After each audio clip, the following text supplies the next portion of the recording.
Hey there, everybody. Hey there, everybody. Say hi, Cameron. Say hi. Hi, Puka. Yes, there's Daddy. Hi. Well, good evening, everyone. We are so glad to be here. It's been a while that we have been on any platform like this together that wasn't directly from church or something else. So people ask for a number of the last few years, like, where is from me to we? Where is from me to we? Well, you know, we have grown so much since from me to we after 13 years, and as you can see, part of the fruit of that is sitting in overseer's lap. And so we decided that we would get back into the groove of being I don't want to say content creators, but we want to be able to share not just part of our lives, but just things that are going on with us in our culture and our community, and just as in our Christian community as well. So, getting back to that, and just excited for what this podcast will bring. There are going to be some tough conversations moving forward, and as if you know anything about my husband, you know that he does not sugarcoat things, and he shoots from the hip, which is really good, and it's something that we need. Reality, transparency, all of those things. So we're just here to do just that, is be transparent. So Absolutely. These excited are about it. some important conversations that absolutely need to be had. And so I want to encourage you all to be engaged. I know that you're like sitting as the audience listening, but we're paying attention to the comments, we're reading them. So be engaged and help to shape the conversation as they go forward, because honestly, these are conversations that are really missing in so much of community, as the flyer said, community, culture, and Christianity, that we're not having these conversations that we need to be having. So I strongly encourage you all to just jump on in and be a part of that conversation. Yes, and if you are viewing us, if you're viewing us from our personal pages, so whether it be my personal page or Overseer's page or Overseer's ministry page of Overseer Romel, we do want to encourage you to connect with the Parks Weekly Connection page. So then that way you can actually, it's nice to be able to have the across the platforms, but the great part of that too is that we actually get to if we could probably see you guys comments a little bit better if we're under the same one. So if you'll go to the Parks Weekly Connection page, and if you just connect, and if you're not already following us there, we'd appreciate your follow from there. And I do want to say good evening to everyone who's given us a shout out, and hey, brothers and sisters and our friends and our church members, and my I have the most wonderful mother-in-law. My mother-in-law is on, so shout out to Elder Mother, and love you. And all our family members, everyone that'll join in for us. But just a little bit of catch up with us. You know, we moved from Parks Weekly Ministries to now the Parks Weekly Connection. And we just thought that because we do so much more, or attempt to do so much more than just ministry, but ministry is a pivotal part of who we are, and just a part of our brand and what have you. So it's my time now. He's on the way in here. But so we just we want to be a connection. We want to be a resource. We also want to be a part um, of everyday things and not just church. So we're excited for this piece. Yes, absolutely. And so that just being a part of this piece, we hope that you guys will pull something from it.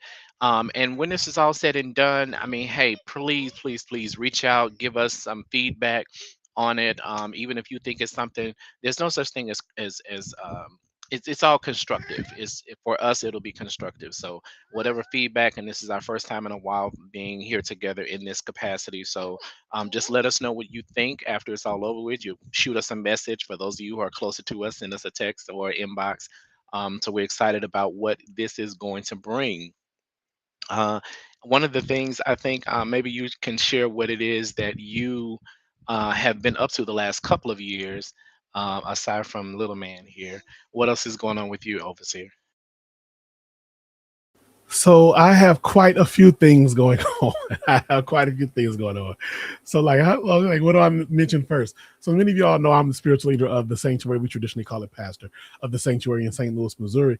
But lately, I have been working very hard on a project, one of my biggest ministry projects ever, called Thy Kingdom Came Academy. Thy Kingdom Came Academy, which is about opening people's eyes to not just Christianity as a religious framework, but what the kingdom of God really is. The text says that Jesus, from the beginning of his ministry, read it for yourself. Not the beginning he came out the womb, he wasn't talking then, but when he began his ministry, John 4, really, Mark, I think, and no, Luke and Matthew 4, he began his ministry, he was teaching the kingdom all the way up until Acts chapter 1 when he was taken up out of here, the ascension. He was teaching the kingdom, even in Acts 1 after his resurrection. And unfortunately, Christianity has gotten away from the kingdom message. All we preach about, all we call the gospel, is the death, burial, and resurrection of Jesus. But the message of the gospel goes beyond that. That's like the entrance. That's like the beginning part of it. And so Thy Kingdom Came Academy is opening you up to all these other aspects of the kingdom that church has kind of in some ways blocked, right? Prevented us from really experiencing. I think about Jesus telling the disciples about how in his Father's house are many mansions, and another translation say there are many rooms. And I think about the kingdom of God being the Father's house, but the church just kind of got in through the door, who is Jesus, and then pitched the tent right there in the doorway. And there's this whole house to explore of things that would blow our minds, but we pitched the tent at the door. And so Thy Kingdom Came Academy is intended to explore the house and show you all the rich and wonderful and amazing and mind-boggling things that are available to us as citizens of that kingdom. And so if you're interested in checking that out, that's at TKC, for Thy Kingdom Came, not come, right? Because he's already arrived.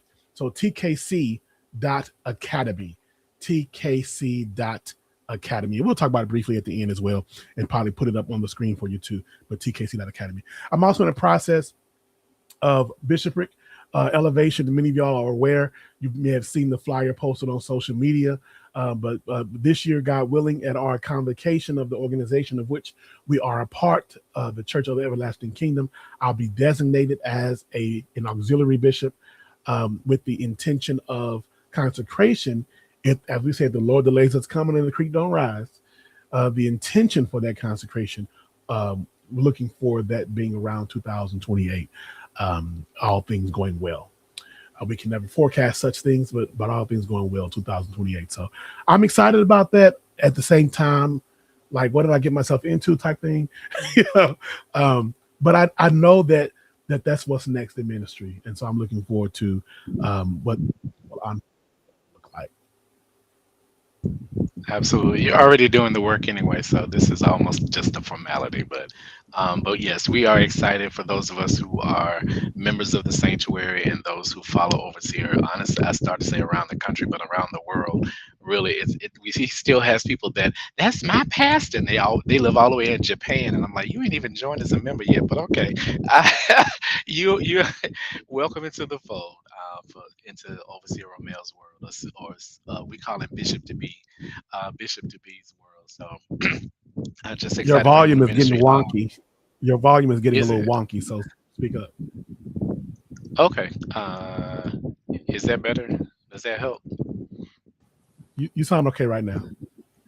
Okay. But anyway, so as far as ministry still the same, still elder at the church and the sanctuary. I'm also part of COTEC and excited to be an elder with them as well. But my biggest venture recently is 2 months. No. Yeah, well, back in January, did like an official launch of my business, Bougie Buns, which is my own home baking business, and excited about that. And business has been slow the last couple of weeks, but you just kind of got to go with the flow and realize They that the call it the first year or ebbs two, and flows. The ebbs and flows. ebbs and flows. So my baking mentor told me the same thing. She's been in this business as a home baker for the last 7 years, and she says it to us all the time in a group that I belong to. For home bakers, is that you can't rush it. You'll have some disappointing days and some weeks where you may not have a single order, but just be patient as you continue to grow, continue to develop, and continue to do what you can to get your business out there. And that's what I'm doing. So you're gonna, if you haven't already, please go out to mybougiebuzz.com, and we're excited about it. Um, just to see and get you a little savory. My theme is having good taste is everything. So get you some good taste. That's all on that. And so while we're speaking of bougie bunts, that was our spotlight. We're going to try to do a spotlight of a business, and most of those in the beginning will be from Overseer and I. So next time we will be spotlighting we'll even further Thy Kingdom Came Academy. He also has Awake, which is a ministry that he'll talk about at some point later. Um, and as this is the last day of Pride Month, I did just jump to that. I am grateful for everything that I've seen this month. I saw so much solidarity in the midst of all the calamity that may be going and all of the stress and strain that's going across our country. Pride Month, I consider a very successful month. And with everything that was even standing against us. But just to tap on that right quick, I will say that I watched a Instagram video today that pointed out some. I'm one of those people who falls in kind of the middle, like my age bracket. I fall in the middle of those who were here before in the 80s and early 90s who went through, I call it a pandemic almost, of HIV and AIDS, and then those of us who are on this side of it who don't necessarily have that experience of losing friends and family members to the epidemic during that time. So Pride started off as a protest and not just a celebration. So it's great to have the celebrations, but we never want to forget what the protest was, about what the stand up was. So as we continue to see those things across the country, um, the month ends today. The celebration ends today. The designated celebration ends today. But I do want to encourage those of us who believe in Pride and our allies. Our allies are wonderful, and we're grateful to all of you. But we just want to say thank you to everyone who did their part this month to celebrate. Don't stop the momentum, continue throughout the year. I know that some of us are disappointed in a ruling that came down today from the Supreme Court concerning transgender participation in sports and what have you. But whatever the push is, I just want to thank everyone, our supporters and allies that we're aware of, and that the buck does not stop. It keeps on moving and going, and we're just excited for what things happen for our community in that respect. So, And let me any just thoughts add about that. Pride overseas? So yeah, you know, it's very important. I know that some of us get overwhelmed with political talk and conversation. I know there are probably some people at the sanctuary who get tired of me talking about bringing up politics sometimes in my sermons now, which I said I'm unapologetic in this season of doing that because we've been so silent on it for all these years and years. But it's important for us to stay awake. They've turned woke into a Awake. bad word, but it started off in our own community as Black people, and so we need to reclaim that and stay awake and aware of what's going on. So even if you don't leave your TV on CNN, I know you're not watching Fox News. Even if you don't leave your TV on CNN all day, every day, just be aware of what's going on. Maybe if that's just scrolling through your news feed from time to time, social media or something, just kind of know, go back and verify things that you read. Everything's not true, but just be aware of what's going on so that we are taking responsibility and ownership of our situation, our circumstance. I always feel like feel frustrated with people who they claim to be so evolved, but they don't vote. I don't vote because and like it's some kind of evolved thinking that you don't vote. Then you would lose any legitimacy of complaining about the state of things because you have not done the bare minimum of exercising a right that you have that people didn't always have to try to change the way things are. And so things may not go the way we want them to go, or the person we support may not get into office. That is not excuse detaching ourselves from these processes because they are impacting our lives, whether we want them to or not. And so I want to just encourage everybody. Sometimes you feel overwhelmed. Sometimes you feel frustrated. Sometimes you feel defeated. If you need to take a break, but get back in the fight, because if we want the world that we desire, if we want to actually see it one day, it's going to be because people are out there doing the work and making it happen. And so you need to be a part of that people that are doing their work. So stay engaged is ultimately my point. Absolutely. I so I get up after overseer all the time. Every now and then I have to remind him. It's like, okay, can you turn that off? Can you watch something else right now? So, and I get it. Believe me, and I do my part. I guess I do it kind of quietly, silently. I do my part to be aware, be fully aware of what's going on. So I'm not turning a blind eye. I'm not one of those people who just wants to ignore the problem, like that's going to make it go away or whatever. But I'm fully aware. My thing of it is I had to share with a friend of mine who was used to sending me like a meme or a gift or something like almost every day, and it was always something related to Trump. And I was kind of like, "You do this every day, all day long, don't you?" And I'm like, for somebody who's as stressed out as you can be, that's the last thing you need to do every day. And that's my only thing is that I don't find it to be mentally and emotionally healthy to be engaged in it every single day. It's like, okay, step away, be very informed, but step away. And I don't think well, a lot of times we don't realize how much like politics is stressful. And I don't think we realize how much, and especially like me as a black gay man, it can be stressful because the greater majority of the stuff that falls on in my lap, like the adversity and the things that they're working against directly impact me, my immediate. So I'm fully aware and I stay aware, but I try not to submerge myself into it, so that I can just honestly function and focus just for everyday life. So that's just my 2 cents about that part.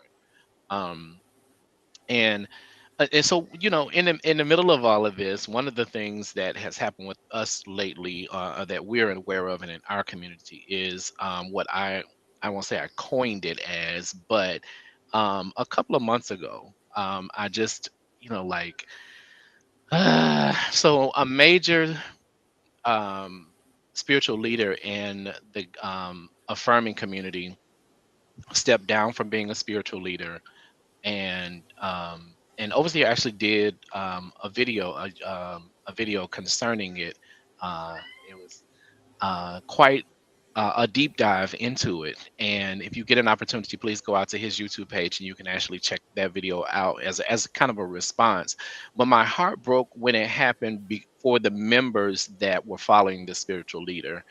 And honestly, I had, I'll probably say 5 or 6 people who actually instantly, almost within an hour or two of it happening, who reached out to me, um, just hurt, like really broken up, whether they were in person people or virtual members.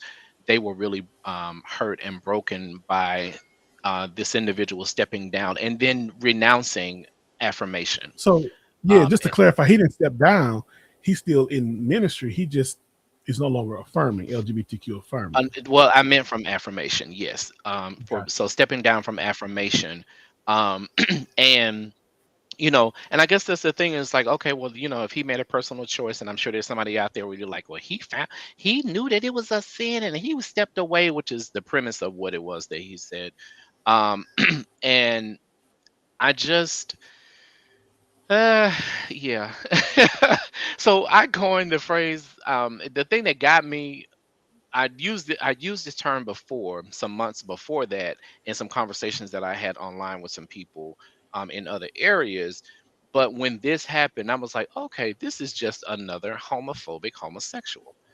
And so, you're an out gay male, female, they, them, he, she, they, all of us, anybody part of it that is truly a part of the LGBT community, whether they claim it or not.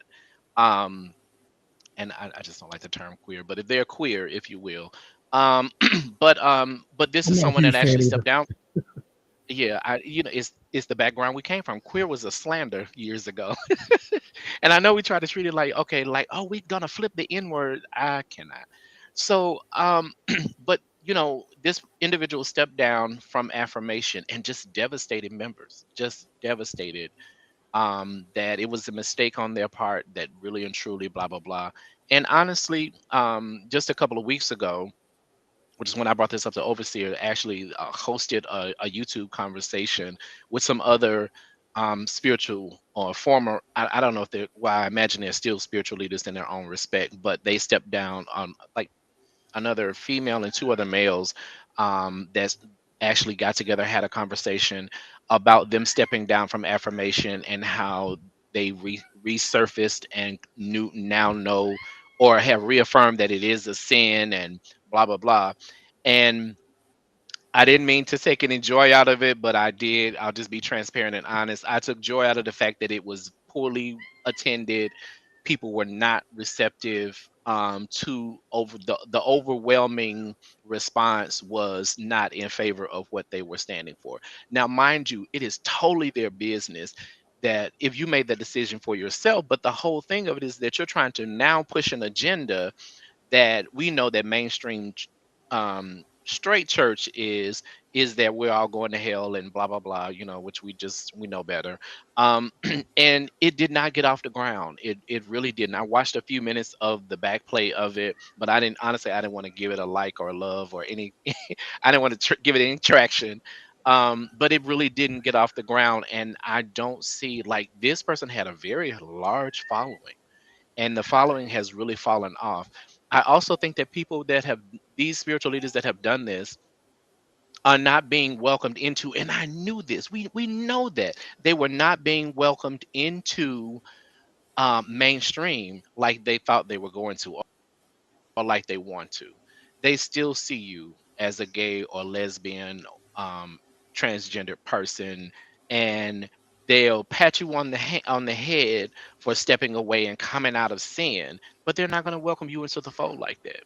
I think it was I think that part of it was a play to try to get a larger platform into mainstream, and it did not work. It absolutely did not work.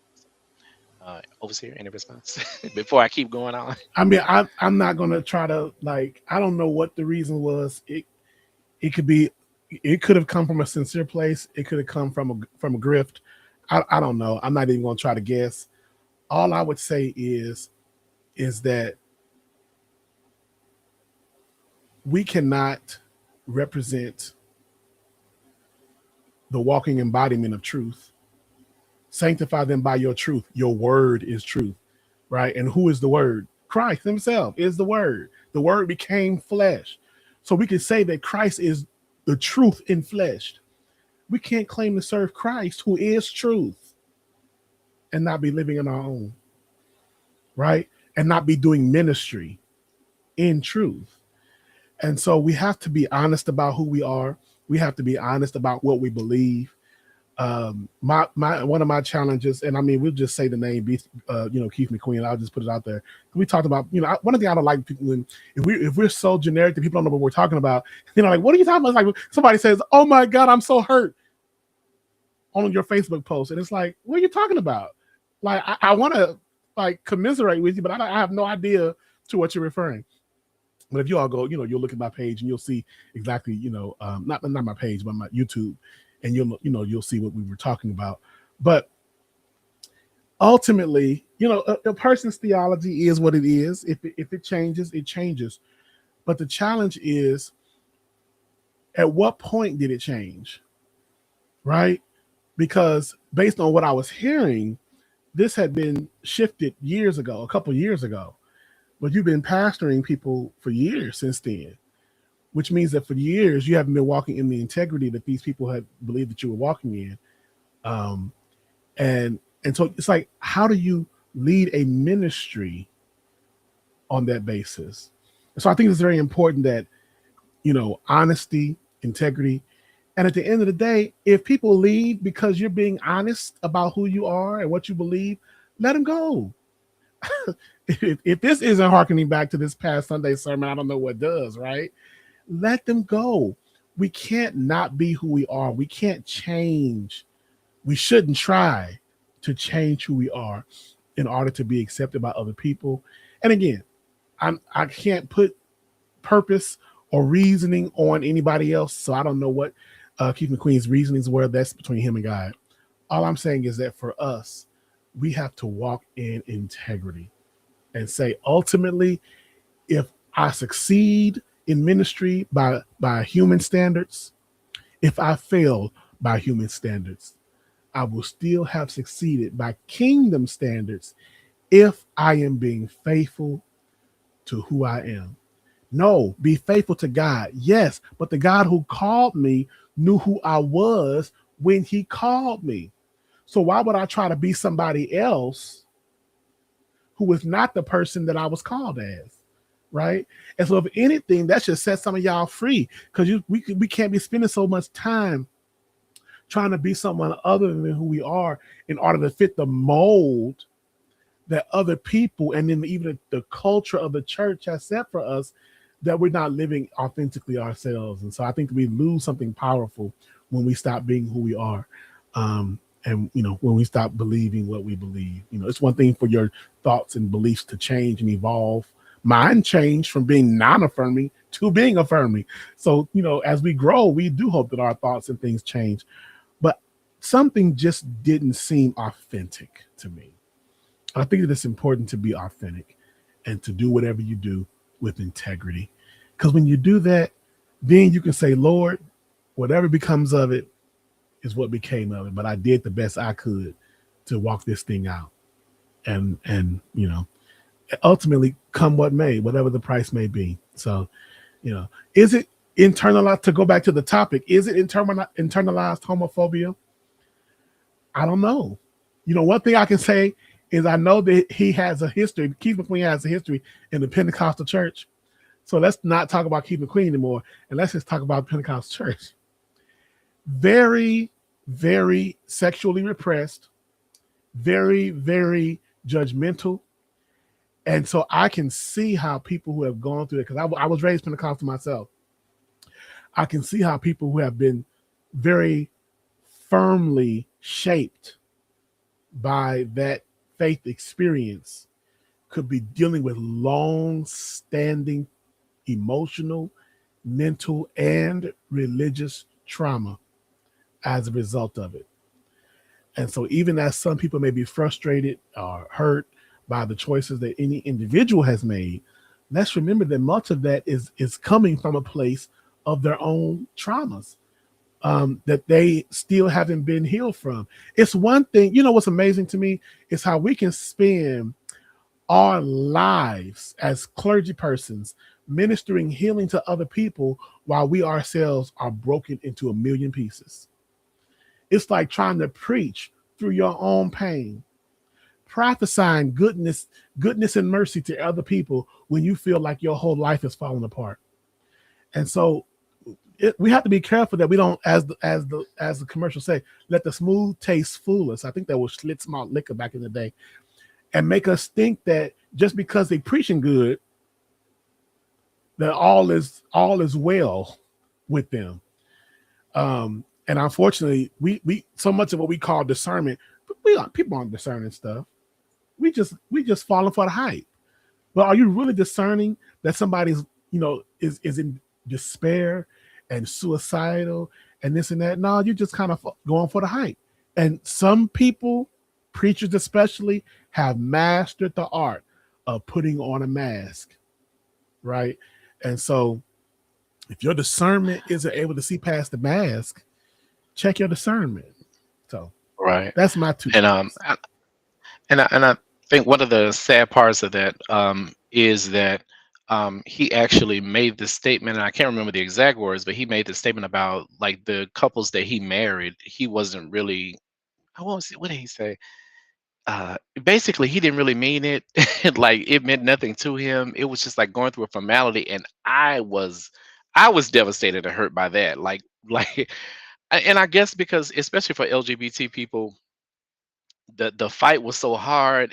And think about it, this just happened, like legally this just happened 11 years ago, that we even had the legal right to get married. And so now my spiritual leader, someone that I have put my faith and trust in, who I thought was blessing my union, basically told me like, child, it was just something I had to do, or I was just doing. And I'm like, wow, that had to stick. That had to like jab, twist, you know, that was When he first hurtful. said that, my And first thought was, "Ooh, I'm glad he didn't marry me.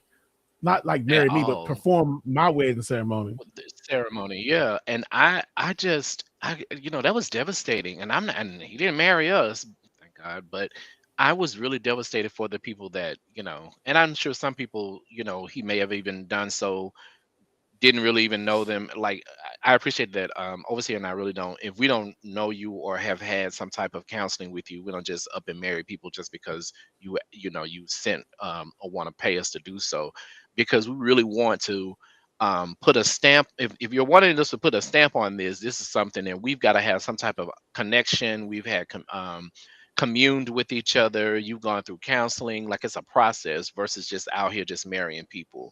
If that's the case, just go to the justice of the peace and call it a day, or call in a judge who will do so.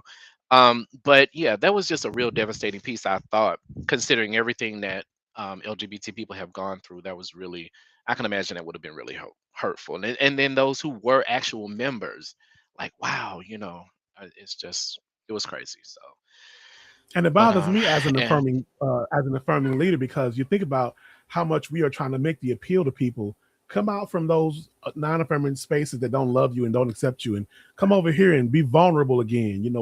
We got you. We're gonna protect you. We can't guarantee you'll never get hurt because we're all human beings, but we got you.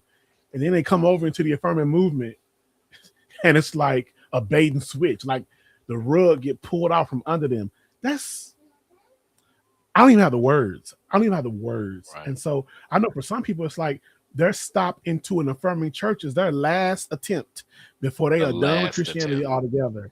Right. right? And so that I really pray that the sheep weren't scattered as a result of that. I know that there was did a lot of work as a result. Community came together.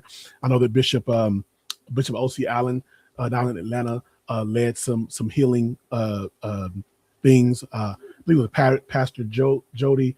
I forget his last name. Is it Allison? I think. But anyway, did some work to provide a space for people to process um, that experience. Me not having sat under his leadership, it didn't affect me. Just as from that perspective, it was just a matter of me being another affirming pastor and being concerned about that impact that they would have had on people.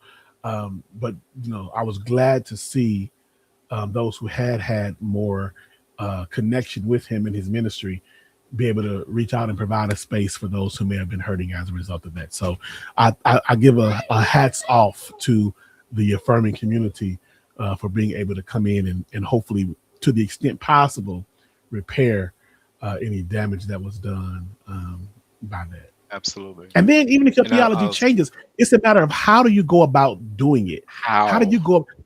Did you have a conversation with your own flock first? No, you just got on right. a podcast and put it out to the world. It's like, no, So that's not what a everybody shepherd takes the does. blow at the same time. At the same Yeah, time, right? That's not what a yeah. shepherd To answer does. your question, Minister Remy, yes, we did. Well, from me, especially for those individuals who had reached out to me, like none of them were here in St. Louis with us, but of course we have virtual members as well. So, and I have one or two who, they were honestly just like, I need a break, Elder. Like I'm just, after this, and it's like Overseer said, like for a lot of people, the affirmation, affirming church was their last stop, and they know that they can't go or will not go back into mainstream, and I don't blame them. So they're like taking a back seat right now, and I hope that that back seat is still healthy enough that they won't just walk away.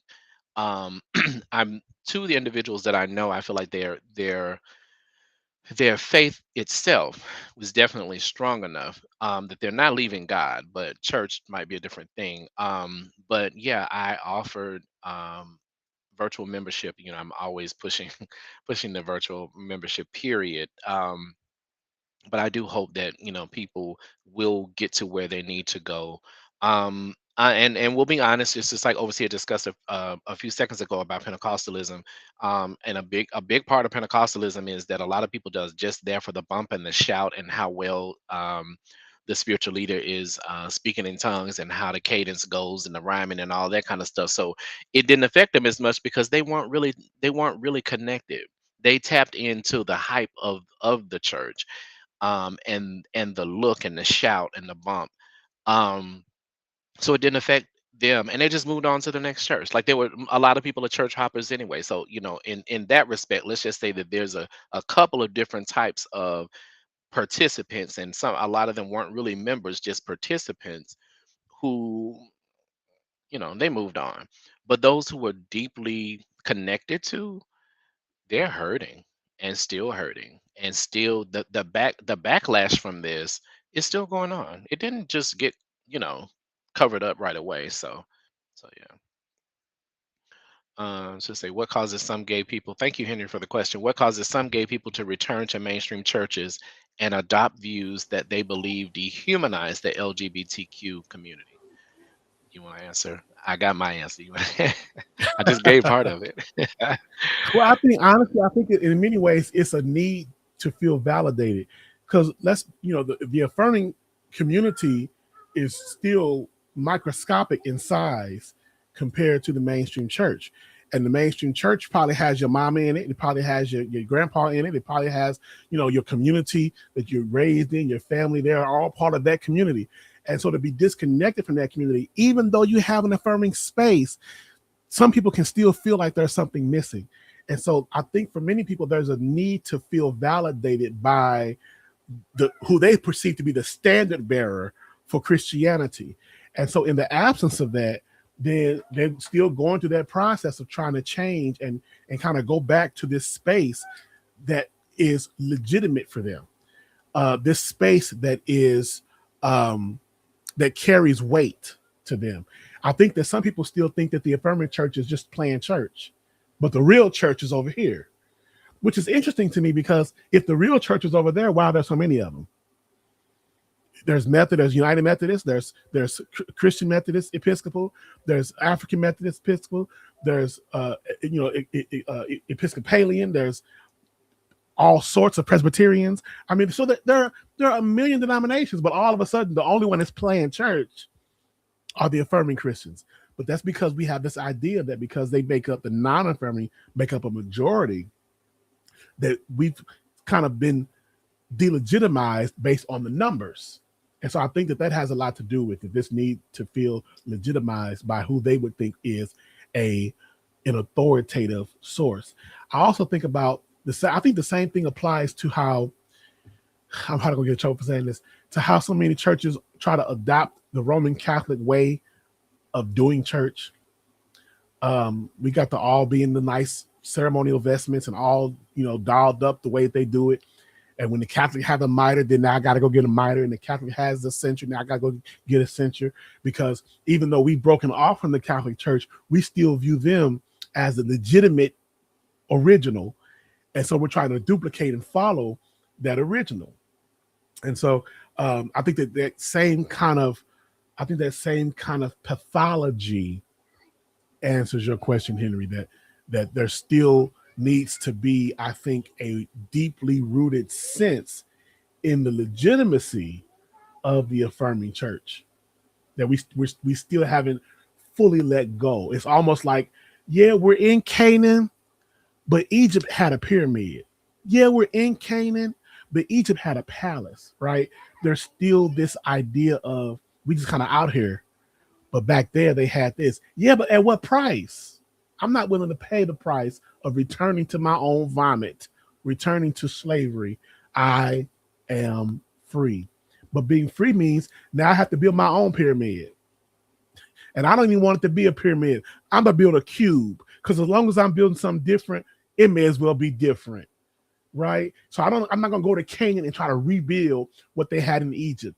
Let go of the pyramid. Let it go. You don't need it. Let's do something different, something that matters. And I challenge you all, even in affirming spaces, quit trying to duplicate what they did. You don't have to look like them to be legitimized in the eyes of God and in the eyes of the people that you're ministering to. And this is on our agenda to talk about just at the end so that we can actually deep dive into it on the next episode. But I think right here it really helps to point out that, so if you know anything or have seen or heard or anything, especially in social media right now, about the deconstruction movement, I think part of what the affirming church needs to participate in, because it's like we've peeled some layers off and we've taken a few bricks and cinder blocks away, but in a lot of cases we do still try to duplicate the image, especially of mainstream church. And the deconstruction movement right now, if you do anything, and there's actually an online a pastor who is primarily online, who actually overseer introduced me to through a Facebook group a few years ago called Holy Smokes. And it was a huge Facebook group. It was like the largest Facebook group I had ever been in. But it basically, Pastor Christian Smith, and he really has pivot, like over the last 6 months alone, has really skyrocketed in Instagram, Facebook, and what have you. He's got a podcast as well. I wish we could have him on at some point in the future. We might be able to. Um, but he really is like one of the pivotal people right now in the deconstruction movement. He is very much an ally. He took the entire month of June from the first to today. Everything he talked about was about the LGBT community and uplifting us. You are not getting that on average from a black straight man. so so I really, really appreciated him for just des and this month is not the only month that he's talked about our community. He's been talking about us all along, but he's also lifting up women in ministry. So when the whole piece came down from the Southern Baptist vote about, still basically reassessing that they weren't going to allow women in ministry. He was all over that. And then, and I'll be honest, it's like there's a few things that I may not necessarily, I don't say I disagree with, I may not subscribe to when it comes to like the deconstruction of things. Um, Cameron's making a cameo. He is photo bombing you, video bombing you. But I don't necessarily subscribe to everything that he subscribed. But let's be honest, have you ever had a spiritual leader, whether your pastor that you grew up with or whatever? I didn't always subscribe to everything. And I think that's part of our problem.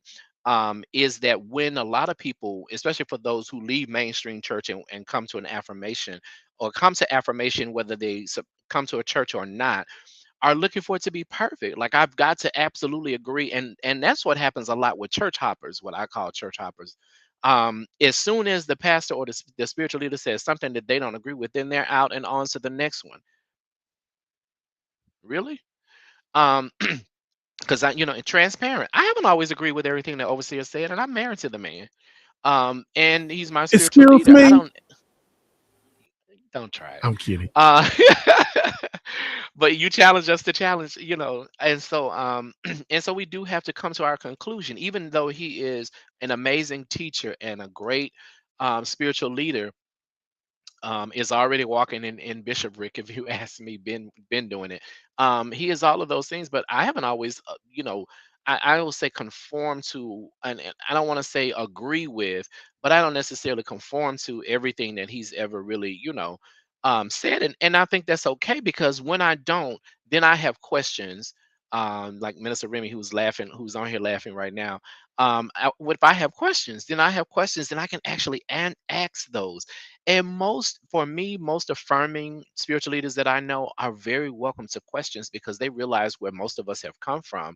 And they have, those questions are being answered. You can't ask those questions in I'm going to say, the average mainstream church. I know that it's not. Now, I follow some mainstream pastors online, Instagram in particular, that I think are wonderful. Like if affirming churches weren't a thing, there's like two, maybe three churches that I actually would be like, okay, this this spiritual leader is really on it, because they also have, you could tell that they did the work, and they're slowly dropping coins in their congregations to lead them in an affirming direction.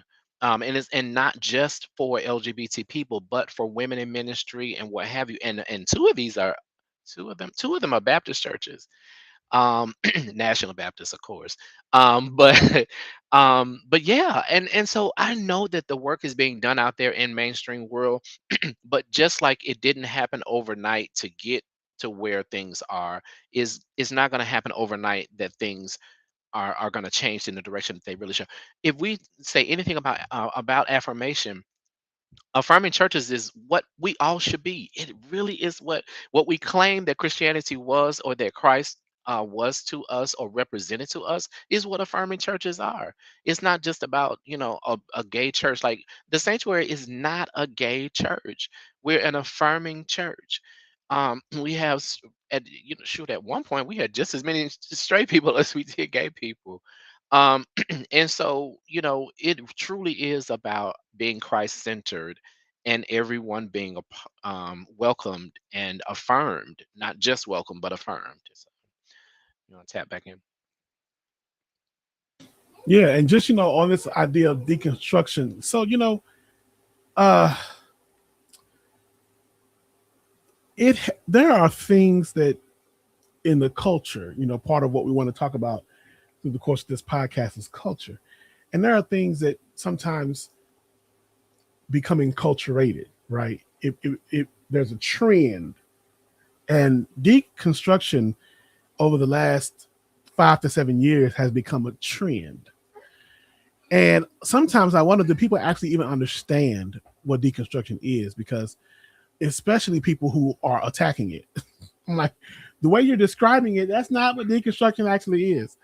Um, what I want to challenge people to do is, as you are re-examining the basis of your beliefs, and they should be re-examined, right? As you tear down the walls of what you have been conditioned to accept, maybe growing up, how you were raised, what you were taught, right? To be indoctrinated, that just means to be given doctrine. We have a very negative idea of the word indoctrination, right? A very negative connotation, but it just means to be taught something. And so, but as we're becoming more intentional about what we're believing, as we're becoming more uh, uprooting the embedded theology and engaging in more um, I guess I use the word again, intentional theology, right? What we've actually considered and engaged. As you tear down those walls, build something back up. To me, the process of deconstruction is not an end in itself, it is a means to an end. The goal is a more deliberate faith, not a faith that was handed to you. That's what the word tradition means, right? Traditio, to something to be handed down. Not a faith that was handed to you, but a deliberate faith, something that you've actually thought about, something that you've actually chewed over and wrestled with, right? And so as you deconstruct, I encourage you to reconstruct. There is still a house to be built. Build it on the basis of your own studies, your own prayer, your own contemplation and engagement, with people who may have answers that you don't have, because everybody can't go to seminary, right? Everybody can't, be a Bible scholar. So yeah, have conversations, but when you deconstruct, reconstruct. Don't make it an end in itself. Make it a means to an end, a more deliberate faith. Yes. I want to jump in right quick. So those of you who are watching, especially those of you who are commenting, and I love it, that are commenting on my personal page, can you go over to the Parts Week Connection page? Because I in the software that we're in, for some reason, we can't see your comments. Y'all chiming away over there, and I love it. So please go over to the Parks Weekly Connection page, and so we can see your comments. Because if there are questions and things like that, we also want to be able to see them. I can't watch my phone the whole time. So if you'll go over to the Parks Weekly page, that would be great and amazing. I would really appreciate it. I think I put the link in there the right way, or you can search for it and just go over there. So and all of those things. I did want to say shout out and hello, hey nephew, and some of you others. So yes, please go over to that. But yeah, I and that's my thing. I think we have become lazy um as Christians, period. And what I would like to say to people in affirmation, you can't come over here being lazy. Like we were all to a degree lazy over in mainstream church because we just took whatever the spiritual leader said from behind the sacred desk and just took whatever he, she, they said, and then want to come over here to affirmation and be lazy again. No, boo, you have work to do over here. Like it can't just be handed to you, because just like the foolishness was presented to us all these decades, centuries even, coming over to affirmation requires us to do something more than just pick up the Bible and read with a surface level understanding. So it's like when someone asks me, how do you justify homosexuality? First of all, I don't owe you a justification. But because you already got a made up mind and I'm not going to stand here and argue with you about it. Um, but you need more than a surface level understanding about why in some of our cases why homosexuality is not a sin, why God did call women to minister and preach just like he called males to do so as well.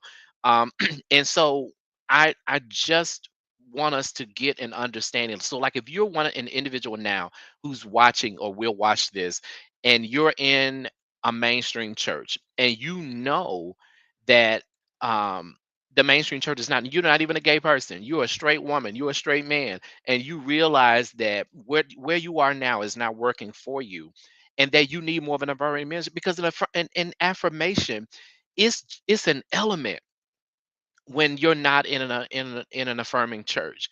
If you ever join an affirming church, it's a whole different ballpark. The spirit is totally different. And when I say the spirit, I don't mean the spirit of God. I mean like just the way, the feel of the church that you're in Atmosphere. is the atmosphere is totally different in an affirming church because we're not tensed up. We don't feel tense. We're not having to we don't have pretenses. We're not upset. We're not trying to be things that we're not. We're not trying to put on airs. Like when there's a woman who has a word uh to give, there's no hesitation. She can actually walk up to the spiritual leader and say, to the spiritual leader, like, I have a message from the Lord. I believe that God has something for me to share to the people, and it's not a hesitation. So being in an affirming atmosphere that affirms every individual in the building, in the skin that they're in the orientation that they're in the sex that they're in, is a totally different. Yes, Deacon Cheryl, thank you. I mean, Elder Cindy, it is a totally different kind of freedom. Being in an affirming church, which is what Christ wanted in the first place. Like that was supposed to be. Y'all still operating, y'all still operating in Pharisaic times, and I can't operate in it. I went home. I had a former church member, or still a church member of the church that I belong to. I went home to my mom 6 weeks ago now. She had her checkup. For those of you who may not know, my mom had a major surgery, doing wonderful. She went for a 6 week checkup and she got an all thumbs up. They were very impressed with her recuperation and everything. So we celebrate her and celebrate God's healing for that. But one of the church members, sweet, I love them. So when are you gonna come in to visit us? And while you're here, are you gonna come by come to church on Sunday? Absolutely not. But I love you. Absolutely not. You mean just for you? Okay. Um, because I won't be going back if there's not a wedding or a funeral. I will not step foot in a non-affirming church. I will not. um, and because not just for myself, but if my husband and my child are with me, I am not taking on the possibility that you're gonna say something out of the side of your neck or look some kind of way. And as much as I'm saved, and as much as I've been called to minister, and I've been an elder of the church for 14 years, I will punch you in your face if you do something stupid. I'll even let you play in my face, but you're not going to play in the face of the ones that I love. That's just not going to happen. So to lessen that chance, and to just not be bothered with the mainstream foolishness, I don't go to mainstream churches. Overseas people reach out to me all the time, and I already know the answer. I've lived here with him in St. Louis for 13 going on 14 years, and I have people that reach out now. They'll watch his teachings or watch Sunday service and then inbox me or inbox the church and ask, oh, could he come and do our anniversary? What's the name of your church? um 23rd Hope It Don't Rain Missionary Baptist. Now explain to me, you do know that he's gay, right, and that I'm married to the man, and some of them don't know. We got the same hyphenated last name. Come on now. Um, well, yeah, and then and basically break down that we don't have to discuss that part or da da da. We just want him to bring the word for. So you do know that I would be coming with him along with our son. Well, and even before we had our son, you do realize that, and he's gonna recognize me, right? Like I don't know how that's gonna go in your sanctuary, but you got to be kidding me. So we're gonna dumb ourselves down back into Egypt. No, boo. So it's just like it's okay. But thank you for the thought, though. Keep watching. But Keep that lets you watching. know how the mainstream church culture and how we do things. You come to our service, preach our anniversary, preach It's our revival, presentation. and it's like it's just all about presentation, all about back scratching, all about we're not even like don't even be who you are. Just come preach this service. Are you for real? Like, I'm sorry, but I am delivered, Delivert, from that. And I have no interest. I have no need for it. One of the things that I think people, I don't know if it rubs people the wrong way or not. It probably does. I don't know. Anyway, one of the things about me is and I don't want this to sound arrogant or cocky because it's not that. Anybody knows my heart knows that is not who I am. Okay. But let me just say this. I built this ministry from scratch. When it started as New Revelation Christian Church in 2002, when I wasn't even affirming. Okay. We are not part of a denomination. We didn't have stuff handed to us. And I'm not taking anything from anybody else. I didn't inherit the congregation and come in after the other pastor died and the church was already existing. Everything you see was built from scratch. Part of what that means is I don't owe nobody nothing. And so there are so many people who are even themselves, and that's probably why they reached out to ask you to come preach because they themselves don't have a problem with affirmation. But their church, and I'm like, how is it that you don't have a problem with affirmation, but my people, I can't, what? So you'll believe this to be true, and even to the point where you'll invite somebody who you know is gay, openly so, but yet you'll have these conditions and terms related to this because even though you believe it, your people don't. Well, what are you teaching? And this is where it goes back to me to integrity. What are you teaching? And here's the other question. And what are you willing to pay? What price are you willing to pay for the truth? If you're not willing to pay a price for the truth, then you ain't worth the pulpit you're standing in. I'm going to say that one more time, as they say for the people in the back and the balcony. If you're not willing to pay a price for the truth, you are not worth the pulpit you are standing in. Does that mean come in next Sunday, and say that all gays go to heaven, right? God affirms homosexuality and same sex marriage. I'm not saying do that. Yes, you can be strategic. You can teach things and build the case over time. But you've been affirming it in your mind for 3-4 years. For some of y'all, longer than that. What are you teaching your people?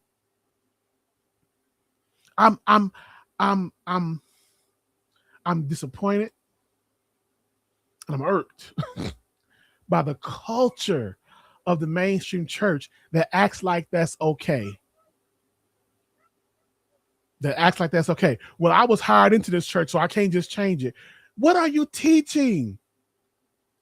If you are hired into that church and you have made connections with people in that church, even if the deacon board get together and fire you, you got people who will leave with you and you can start your own work. Stand up for something. I need these preachers. I need us to get a backbone. I hate to characterize it like that. And I don't want to sound flippant. I recognize what a difficult situation it is, what a difficult circumstance it is, because I made that choice myself and I suffered the consequence and paid the price. But you couldn't pay me to go back to being what I was and to believing what I believe in order to save face or in order to pacify the people. You got to be willing to stand up for what's right. And I want to overemphasize this thing too for and I know we have some women that are on watching with us who definitely exemplify what I'm about to say. A sad part too is that when I went back home to be with my mom after her surgery, is that one of the things, and I'm trying to remember what happened. But I just know that there's one of the women that goes to my home church who is clearly clear as a bell. Well, at least it is to me, and it has been for years. Um, but one of my friends is like, "Well, that's because you walk in prophecy, so you know it." And I was like, "No, that's not the only reason." But she's clearly called to minister, and I've been gone 20 years from the church plus. But I know that she's been called to ministry, and I feel like she's just in a stifled place, and she's just existing there, and I'm kind of like, my heart breaks, and I'm just like, girl, just move here to St. Louis and come to the sanctuary because so it is, there's just so many pieces of affirmation that actually affirm people. And so, we can't overemphasize that the affirmation is affirming people, individuals, not just gay people. It's not just for LGBT people. It's affirming women. It's affirming differently abled people. It's affirming people with neurodivergency who still are called to ministry but may function differently. It doesn't mean that they have a demon. That so pisses me off. Oh, that so pisses me off when a person is either somewhere on the autism spectrum, neurodivergency, a combination of both, or something of that nature, who has a call on their life. And because some idiot doesn't understand how that works, then it's a demon or they need to be prayed for. No, fool. We're going to be sharp on this show. I'm just telling you. No, fool. That's not how that works. And so I am tired of people having to be dumbed down or back themselves up or try to make excuses or be apologized or prayed for by some person who doesn't have a clue. And y'all, please stop letting people pray over you or agreeing to the prayers that people prayed over foolishness or something that you don't. Overseer tells us this all the time. If you do not believe what was said, do not say amen. Save your amens for something that you truly do conform to, believe in, what have you. Don't give your amens away. Your amens are truly a blessing. That's a seal. That's a covenant. That's an agreement. So stop giving your amens away. And me personally, I'm not giving away my amens to an individual or organization, a church, or anything that I don't feel confirmed with. Affirmed, confirmed, any of those things. I'm not giving my amens away, and I hope you won't either. Because it's worth more than that. Right? It's worth more than that. Um, Absolutely. it goes back to everything being deliberate, right? My amens are deliberate. They should be intentional. It shouldn't just be churchy. It's what we say. No, it has a meaning behind it. And so I can't amen it. And I did that to my church one day. This was back when we were still New Revelation. And I said something, and I said in Satan, I said something about the devil being a good guy, Satan being good. But I said it so fast within, not like speaking fast, but said it within the cadence, didn't miss a beat, that people missed it and said amen. And I caught them. And I told them right then, see, then here's what you don't do, right? I can't amen it if I don't understand it. Paul even said in 1 Corinthians 14, how can the person say amen if you're speaking in tongues and they don't know what you said? How can, he says, the uninformed, because they don't know what you said, right? How can the uninformed say amen, seeing as they don't know what you said? The implication of that being, I can't amen it if I don't know it, if I don't understand it, and if I don't agree with it. I'm not going to say it is so to something that ain't so, or at least I don't believe it's so, right? And so we want to have a deliberate faith. Again, as you're deconstructed and you reconstruct, put the amen back in there, but put it in there right.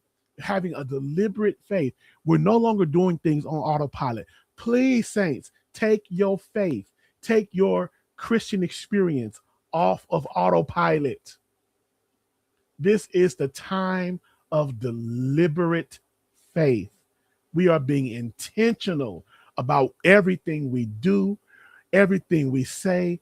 the scriptures that we read. I got to get my daily scripture in. So let me just open the Bible and wherever it falls to, I'm going to read that. No, we're being intentional about everything because in this season, faith matters. Faith matters. I was wondering if you were going to use the word season. It sounds so churchy, so I was trying not to use it, but but I do feel the same way. I talking to one of my sons, my prophetic son. He and I witnessed to each other a couple of weeks ago. He uses season because he grew up Pentecostal too. I have an aversion to to most of those things. But I will say that I do believe that we are in a time that now is if you're going to make a change and you're going to make a move, you're going to look at joining a new church or a new ministry, or if you yourself are going into a move in a ministry, really and truly, this is a hot spot for you to do it in right now. Even with all the stuff that Trump is going on, excuse me, damn Trump, and do what it is that you need to do right now to move forward. If you believe and trust in God for something and you're trusting for something right now, if now is your, if you've been thinking about a business, I understand what the economy looks like.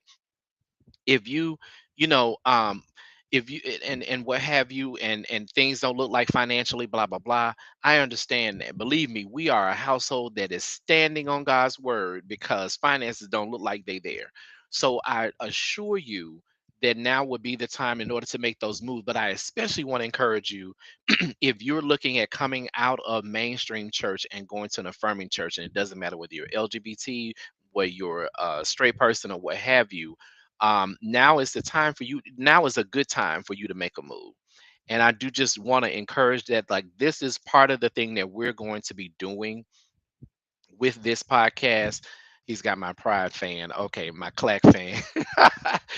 Pride is about to be over with in about 3 hours, boo. The month of anyway, but it's never over with. But yes, teach a straight baby how to be proudful. Okay, I think he's gonna be straight. We'll see what happens. But yes, but now is the time to make a move. So I want to encourage everyone that if you need a safer space, and Overseer has a whole teaching about safe spaces in church, but but if you need an affirming home, the sanctuary is open for in-person membership and virtual membership. We did a whole little membership push yesterday, and we'll be doing it again later this week. So for those of you who subscribe to Overseer, especially as your pastor, that's my pastor. Okay, well, let's make it official and come right on through. But I do encourage us to get to those spaces, an affirming space for you, one that actually affirms you, no matter what. I follow a girl, a young woman on Instagram. Her name is Brandy, and she got a potty mouth. But Brandy and her husband and her kids are left I think it was the mainstream Baptist church, and she witnesses that she found they are closer to God now, worshiping from home than they were, which breaks my heart at the same time. But I know that it happens. They are closer to Christ now than they were when they before when they were at the church. And as sad as that is, that happens a lot. A lot of people get a better spiritual awakening being away from an actual church. Um, but I want to tell her so bad, girl, just tap in virtually to us. And but I encourage any of you who want to, and this is not a altar call or anything like that. But and if it's not us, then somewhere. I think the connection is what's important. It's not about you joining church. It's about the connection because you have something that they need, and they have something that you can give that they need as well. And I think that's the thing that we're not telling people. Um, is we're not they're not really telling that churches are not really saying to people is that it's not just a place for you to get something from. It's we need something from you. There's something about you that God will bring forth that the congregation where you're going needs as well. Even if you don't get it to the entire congregation, there are some members who need something that you have that God will work and operate through. So we're all ministers, whether you believe, whether you carry a title or not, we're all ministering the kingdom. And if we're not, then you need to be. I'll say that. Amen. Amen. So as we wrap up, I said earlier when we first started out, wanted to just identify for you all. If you take a look at Damien's shirt, you will see these two bees, this logo on his shirt. That is the logo for his business, Bougie Bunts. Now, guess who named it? Bougie Bunts. I want to encourage you all to go out to mybougiebunts.com and place your order for some cakes and some cookies. I know I'm supposed to say they're fantastic because I am his husband. But let me tell you something. They are fantastic. And I'm sure we're going to get some comments we're going to put on the screen now from people who have had his cookies and cakes, and they can tell you they really, really are good. So I want to encourage you all to check that out, support business. We always talk about being enterprise, and when the enterprises go forward, let's support. So I want to thank you all very much for supporting my husband's business, Yes. mybougiebunts.com. Don't And I forget listen. that D in bunt. But yes, yes. The grammar king actually corrected me. I had to change my whole He branding. registered a whole domain name without the D. Do you I'm like, know just how a many waste of people money. across the world? I mean, I belong to groups and everything that spell it without that D in there. The greater I majority of believe people it. are spelling it without that D. I told But y'all I they were will say coming. this See, look now. at the testimonials. You did. I thank y'all so much. Really do. I actually have a client who got their product today, and it happened just like I thought it would. Ah, it was catastrophe because it's too hot to be shipping stuff. Oh, And so I am going to say this: we will not be shipping the rest of the summer. so, so those of you who are local you and didn't use the here, ice packs? immediately with the, I had four of them in there, dude. Oh I no. have four ice packs in there, and they still, but it's 96 degrees here, and Yeah. we're in a heat wave, and yeah. So I said, okay, I got you back in the fall, and I appreciate, like, it's an amazing client who was like, no, no, no, I wanted to be of support anyway, and I really do appreciate that. So thank you for those of you who are doing that. But on top of that, I do also want to, and I don't have it in front of me. One of the things that we want to do for the Parts Week connection, and you'll find it on the Facebook pages. I want to push Overseer's book. If you didn't have it, it came out. He did it a couple of years ago. It is Thy Kingdom Came Academy is Overseer's primary business at the moment. But Thy Kingdom Came Academy, and before the academy actually launched, Overseer has a book that is called Thy Kingdom Came, and is it still on Amazon, or do we? You're No, muted. it's there is more. The book I'm sorry. There is more. And is that on Amazon, or it can is we on send? Amazon. I would rather that it. Okay, so can we work to it coming from us? Sure. Okay. So what we'll do, we'll work on this week is actually putting on the page. Um, Gosh, you got a book in front of you? Can you hold it up? Is on your shelf somewhere? Sure. Give me a second to get one. Okay. I'm sorry. I meant to do this earlier, but I do want us to look at this book because we do want to discuss this in the future. Now, it may not be on the next podcast, but I know in the next month or so.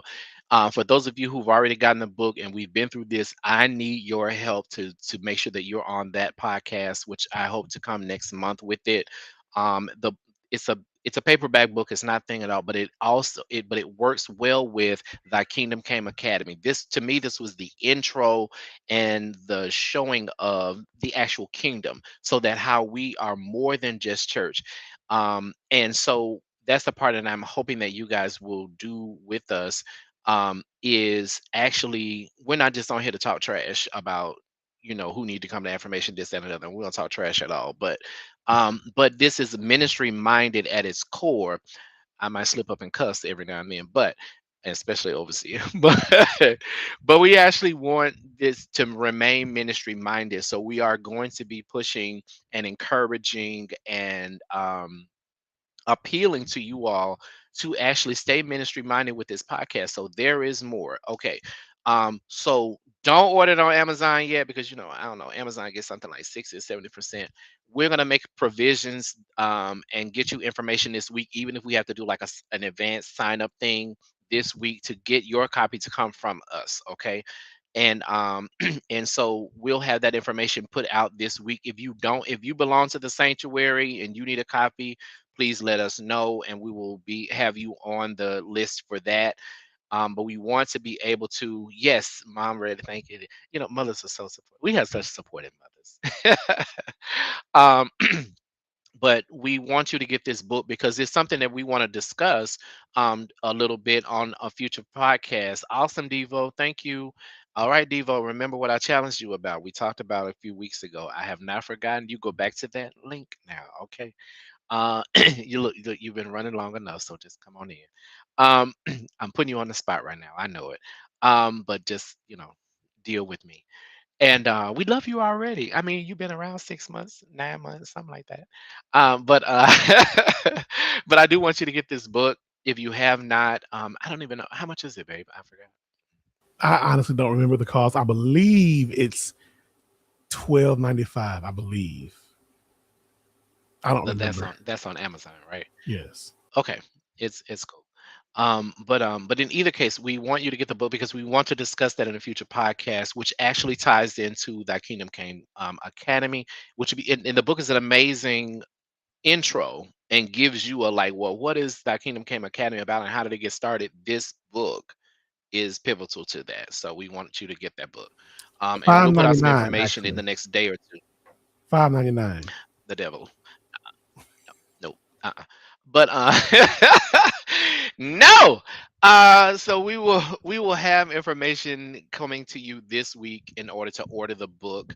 And we'll get that to you from us. Don't order from Amazon, okay? So we needed to come back to the ministry. So we'll do that. Amen.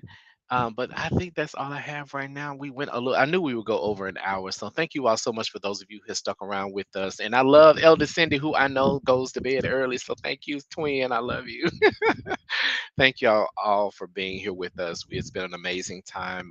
Any closing comments, overseer, before I shut us No, down? just thank you all for hanging out with us for this first launch of our the podcast. We look forward to having again some more important conversations. As I said earlier, that's Damien's Bougie Bunts logo. This is my logo for Thy Kingdom Came Academy, as well as another one of my ministries. I'm using the same logo because it's all part of the same umbrella. But we'll be sharing more about that at our next gathering time. So if all hearts and minds are clear, hands lifted. I'm kidding. But we do appreciate it. Just As you see, churchy. right, as you see at the ticker at the bottom of the screen. We certainly do encourage anyone who desires to be a blessing to our ministry or organization, Parks Weekly Connection. You can cash out. We'll be updating the cash app with our new ministry name, which is a Parks Weekly Connection. But in the meantime, you can still send any contributions that you may have to $PWMIN